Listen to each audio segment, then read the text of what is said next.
अब मैं इस श्रृंखला में श्री सुदर्शन जी को आमंत्रित करता हूं, लेकिन इसके पूर्व मैं ये बताना चाहूँगा कि आप एनडीएमसी में चीफ इंजीनियर हैं, राष्ट्रीय स्वयंसेवक संघ से इनका पुराना नाता रहा है, साथ साथ आप दिल्ली मेट्रो रेल कॉरपोरेशन में एजीएम के पद पर वर्तमान में कार्यरत हैं, अब एनडीएमसी डिप्लोमेशन में भी चीफ इंजीनियर हैं और हिंदी के प्रति इनका बहुत ही बड़ा लगाव है। और एक इनका जो सबसे बड़ी उपलब्धि है कि आप चावल के दाने पर पूरा हनुमान चालीसा लिखा है। हम सब लोग इस करतल ध्वनि से इनका स्वागत करते हैं और Guinness book of world record में भी आपका नाम दर्ज है। तो हम सब लोग इनके इस अच्छे कृत्य को हम जो है धन्यवाद करते हैं, साधुवाद देते हैं और ईश्वर से प्रार्थना करते हैं मन से कि इनको इसी तरह की और विलक्षणता मिलती रहे जीवन में। आपका स्वागत है, आप आएँ और हम लोगों का मार्गदर्शन करें। इस सभागार में मंच को सुशोभित कर रहे पूज्य स्वामी जी, मेरे बड़े मित्र, बड़े भाई आदरणीय रवि जी भाई साहब, अन्य भारत माता के सपूत सपूती एवं मेरे सामने जो एक संकल्प लेकर के आगे चलने की तैयारी से आए हैं, ऐसे सभी मेरे मित्र बंधु भगिनी। आज एक बहुत विलक्षण दिन भी है। आज 26 जुलाई है, आज कारगिल विजय दिवस है। आज एक विलक्षण मास भी चल रहा है, श्रावण चल रहा है और श्रावण में जो नक्षत्र है उसकी बात छोड़ दीजिए, तो श्रावण का आभूषण है। और इन दोनों बातों को लेकर के जब हम आगे चलेंगे तो पहला विषय है कि हम कौन हैं जिन्हें आज विचार करना है। आज हम श्री अरविंद को याद कर रहे हैं, महर्षि अरविंद को याद कर रहे हैं, हिंदी भाषा को याद कर रहे हैं और विकसित भारत को याद कर रहे हैं। अभी कुछ दिनों पहले गुरु पूर्णिमा निकला है, जिसको हम व्यास पूर्णिमा भी कहते हैं। और व्यास जी को स्वयं नारायण माना गया है और उन्होंने जो शब्द कहे हैं उन शब्दों से मैं शुरुआत करता हूं।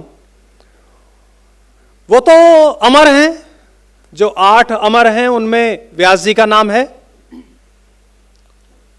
हनुमान जी का नाम है, विभीषण का नाम है, अगस्त जी का नाम है, अगस्त मुनि। वे लिख रहे हैं, उन्होंने लिखा है वृहद स्तोत्र रत्नाकर में, न मे वांछास्ति यशसी विद्वते न च मा सुखे प्रभुत्वे नैव वा स्वर्ग मोक्ष आनंददायी के परंतु भारत जन्मे। वो लिखते हैं मेरे को यश नहीं चाहिए, मेरे को बहुत अपनी विद्वत्ता झाड़ने का अवसर नहीं चाहिए, मुझे बहुत विद्वान नहीं कहलाना है, मुझे प्रभुत्व का सुख भी नहीं चाहिए। प्रभुत्व यहां पे राजा के लिए उपयोग हुआ है, तो राजा का जो प्रभुत्व है उसका सुख भी मुझको नहीं चाहिए, मुझे मोक्ष का आनंद भी नहीं चाहिए, परंतु भारत जन्मे। यदि पुनर्जन्म नाम की कोई चीज है तो मैं फिर से भारत में जन्म लेना चाहूंगा। और आगे उन्होंने कहा कि यदि मेरे संचित कर्मों का पुण्य मनुष्य रूप में जन्म देने लायक हो तो वो लिखते हैं मानवस चैवा पशो विहंगस चैवा जंतो वृक्ष क्रमी पाषाण रेओपी परंतु भारत जन्मे। मुझे मनुष्य के रूप में पैदा कर देना, मुझे पशु के रूप में पैदा कर देना, यदि मेरे कर्म मनुष्य लायक नहीं हो तो मैं नंदी बनकर तेरे द्वार के सामने बैठूंगा। मुझे कोई विहंग बना देना, मैं गरुड़ बनकर तेरी सवारी के लिए तैयार रहूंगा। मुझे कोई जंतु बना देना, मुझे वृक्ष बना देना, मुझे पाषाण बना देना, मैं मंदिर में लग करके तेरे भक्तों का मार्ग प्रशस्त करूंगा। ये व्यास जी के शब्द हैं और हम सब भारत में मनुष्य रूप में जन्मे यहां पर विराजमान हैं। इसलिए हम अपना कितना बड़ा सौभाग्य है इसको समझ सकते हैं। ऐसे सौभाग्यशाली हम यहां बैठे हैं। और इसलिए भारत में एक शब्द चला कि मनुष्य नर से नारायण की यात्रा कर सकता है। महर्षि अरविंद ने भी जिस समय कारागार में थे, अलीपुर की जेल में थे, 1 वर्ष तक लगभग वो रहे,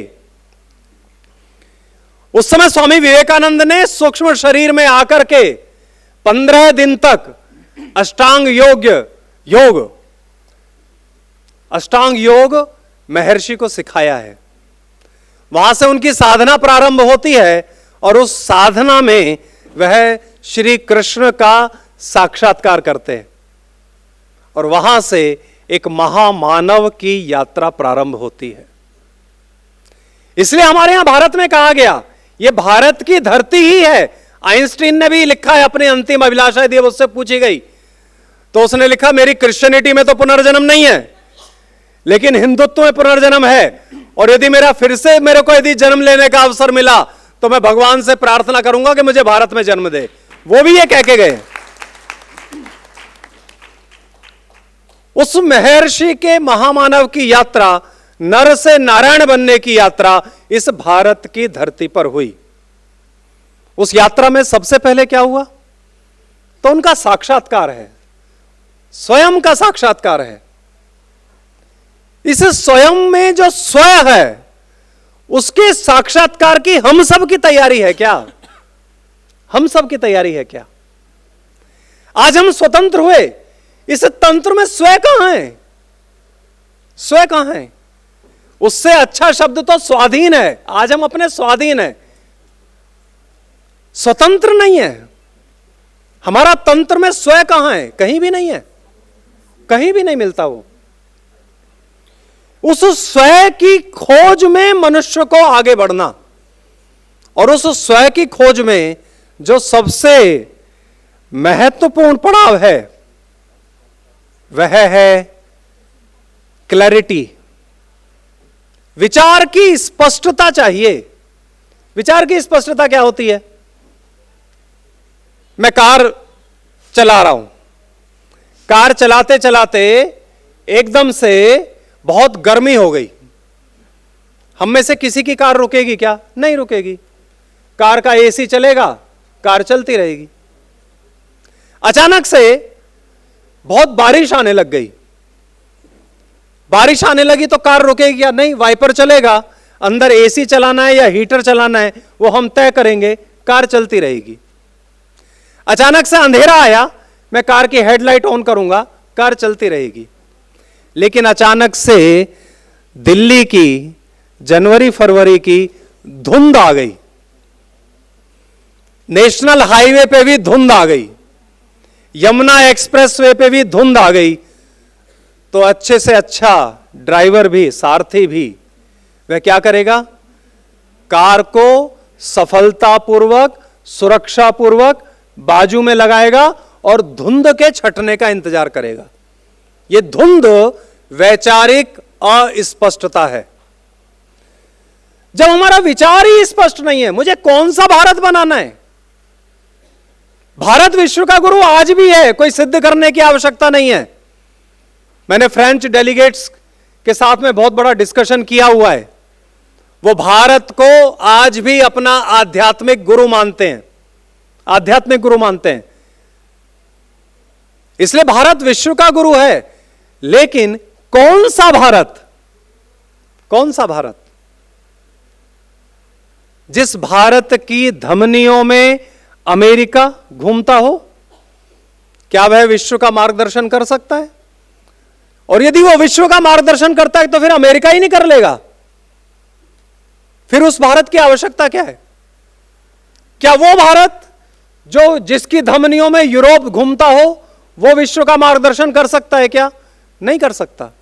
फिर यूरोप ही नहीं कर लेगा। आज अस्तित्व के संकट के कगार पे खड़ा हुआ है कि बचेगा कि नहीं बचेगा यूरोप। फिर कौन सा भारत? तो महर्षि अरविंद ने जिस भारत का साक्षात्कार किया वह भारत है भारतीय भारत, जिसकी रगों में भारत दौड़ता है, जिसकी रगों में भारत के संस्कार दौड़ते हैं। वह भारत यदि बचा तो वह समस्त विश्व का मार्गदर्शन करेगा, समस्त विश्व के बचने की वह गारंटी दे सकता है। अन्यथा विश्व नहीं बचेगा। मैं आपको लिख करके दे सकता हूं, आप देख लेना 50 साल बाद। यदि भारत बचा तो विश्व बचेगा। विश्व के बचने की गारंटी केवल और केवल सर्वे भवन्तु सुखिनः सर्वे सन्तु निरामया सर्वे भद्राणि पश्यन्तु मा कश्चित् दुःख भाग् भवेत्। यह स्वप्न लेकर के जो सोता है और जिस स्वप्न को लेकर के साकार करने के लिए जो जागता है, काम करता है, वह विश्व के बचने की गारंटी है। उसमें से हमारी हिंदी आती है। उस भारतीयता का एक पड़ाव, एक पहलू हिंदी है। मैं एक छोटा सा वाक्य सुनाता हूं। एक भजन है। भजन के शब्द क्या हैं? राधिके तूने वंशी चुराई। उसको यदि भाव में गाएंगे तो राधिके तूने बंसरी चुराई, ऐसे वो भाव है। अब ये भजन बन गया। अब मैं इसको इंग्लिश में ट्रांसलेट करता हूं। हे राधिके, you have stolen my flute. अब राधिके क्या कहेगी? वो कहेंगी go to police station and lodge an FIR। भाव देखिए, जब मैं अपनी मातृभाषा में, हम में से यहां सब बैठे हैं, हम में से किसी को अंग्रेजी में स्वप्न आया हो तो मुझको बता दीजिए। अपनी मातृभाषा में स्वप्न आएगा। बीरबल की कथा भी है कि जिसमें जब उसको यात्री को पहचानने का वो व्यापारी था, तो जब वो सारा का सारा वृतांत चलता है तो बीरबल जब उसे डराता है और डराने में जो उसके शब्द निकलते हैं उसमें से बीरबल कहते हैं गुजराती है। जो मातृभाषा होती है उसी में स्वप्न लिया जाता है, उसी में स्वप्न लिया जाता है।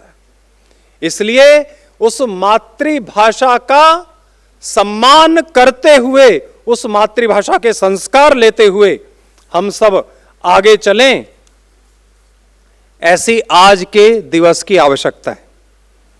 और अंत में, समय की अपनी मर्यादा है, मेरे को जितना समय मिला है उतना ही बोलूंगा। यदि मान लिया हमें अपने ग्रंथ पढ़ने हो, एक बार रामचरितमानस का पाठ चल रहा था और रामचरितमानस के पाठ में जब कोई भी किष्किंधा कांड ये सब शुरू होते हैं तो उसमें कुछ संस्कृत का श्लोक आ जाता है। अब वो जो संस्कृत का श्लोक है, तो जो पाठ कर रहे थे, अब संस्कृत नहीं आती तो कैसे बोल रहे हैं वो? शांतम शाश्वतम। अब ये तो मैं फिर भी जल्दी बोल रहा हूं। यदि हमें अपने ग्रंथ पढ़ने हो तो संस्कृत आनी चाहिए कि नहीं आनी चाहिए? मूल ग्रंथ किसमें है उसको पढ़ना हो तो। इसलिए महर्षि अरविंद ने भी संस्कृत सीखी और अपने आप सीखी उन्होंने, तब उन्होंने सारे भाष्य लिखे। और अंत में जो महर्षि अरविंद ने कहा, अभी कुछ चीजें मुझे छोड़नी पड़ रही हैं समय के कारण से, उन्होंने जो हमारे को एक संकेत किया है ऋषि अरविंद ने, मैं यह नहीं कहता कि राष्ट्रवाद एक पंथ, एक धर्म, एक आस्था है। मैं कहता हूं कि यह सनातन धर्म हमारे लिए राष्ट्रवाद है। हिंदू राष्ट्र की उत्पत्ति सनातन धर्म के साथ हुई है, इसके साथ वह चलता है और इसी के साथ वह बढ़ता है। जब सनातन धर्म का पतन होता है तब राष्ट्र का पतन होता है, और यदि सनातन धर्म नष्ट होने में सक्षम होता, जो है नहीं, हमारा धर्म कभी नष्ट नहीं हो सकता, तो यह राष्ट्र भी नष्ट हो जाता। यहां पर एक संदेश है, उस संदेश को हम सब धारण करें। वह संदेश है धर्मो रक्षति रक्षितः। रक्षित किया हुआ धर्म ही आपकी रक्षा कर सकता है। इसलिए आज धर्म की रक्षा का एक संकल्प लें और मेरे साथ कुछ पंक्ति दोहराएं। कमर सीधी करें, एक बार सीधे बैठिए, भारत माता का स्मरण कीजिए, आंखें बंद कीजिए और इस श्लोक को पूरे मन से अपने इष्ट को याद करते हुए दोहराइए। पूरा स्वर इस हॉल में गूंजना चाहिए। वयमेव करिष्यामः मातृभूमे सुमंगलम प्रतिष्ठां धर्म भूमिश्च नेष्यामः परमोन्नतिम। हम ही अपनी मातृभूमि का सुमंगल करेंगे और अपनी धर्मभूमि भारत की प्रतिष्ठा को सबसे ऊंचाई पर लेकर के जाएंगे। भारत माता की जय।